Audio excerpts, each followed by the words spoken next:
So heaven has been described as the wedding feast of the Lamb. The wedding has been described as this great celebration, a great banquet, a family, a time of rejoicing and fellowship, a wedding banquet, a family reunion. And we're all invited. We're all invited. And all too often, we have to, it is not uncommon in human nature to say, I have to take care of my business, then I'll get to God. And so what we have to do is strive with all our heart, mind, and soul to put God first. I mean, that's the message over and over and over and over and over and over and over and over and over, to put God first.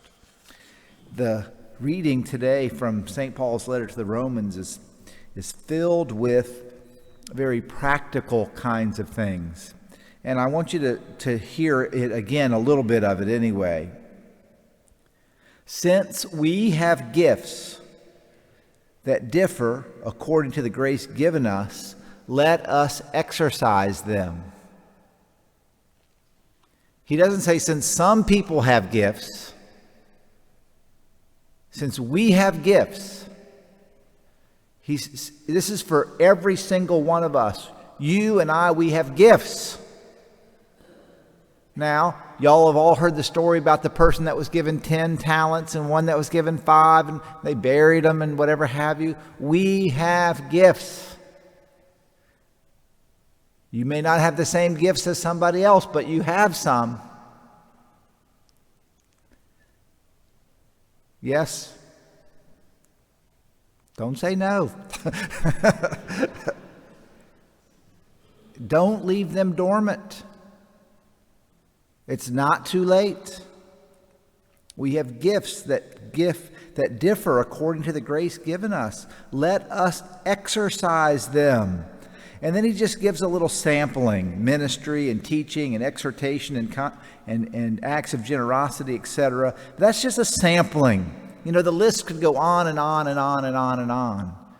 I think of one of the things that was started here a few years ago, the ministry of intercessory prayer.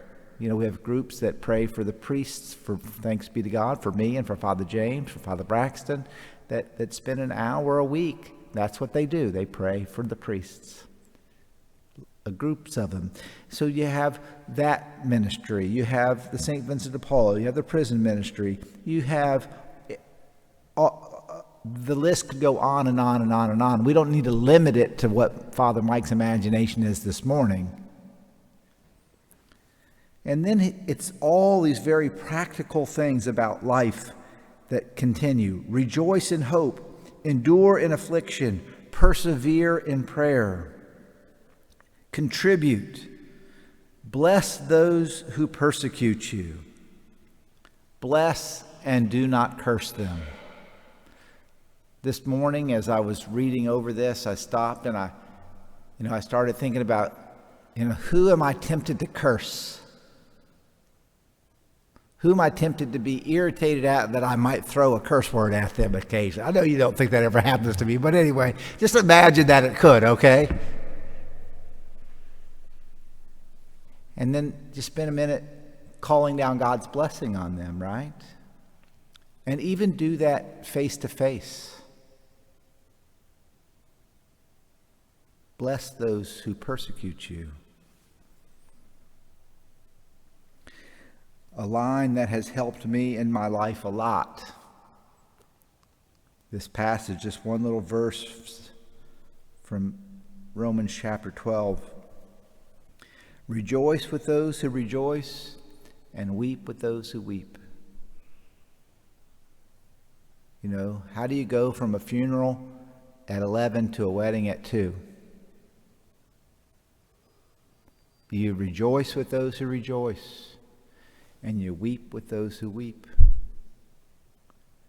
And that's life. And sometimes there's no words.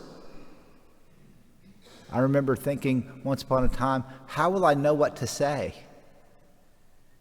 And now I think I don't have to know what to say. Rejoice with those who rejoice and weep with those who weep. Isn't that a beautiful bit of advice that Paul gives us? So Romans chapter 12 here, filled with very, very practical, concrete advice. So my brothers and sisters, we all have gifts. And I think the greatest gift we have is life itself. And we have to use the gifts that God has given us. And so we pray this day that though we may have different gifts, that we can use them, exercise them, and in every element and every area of our lives.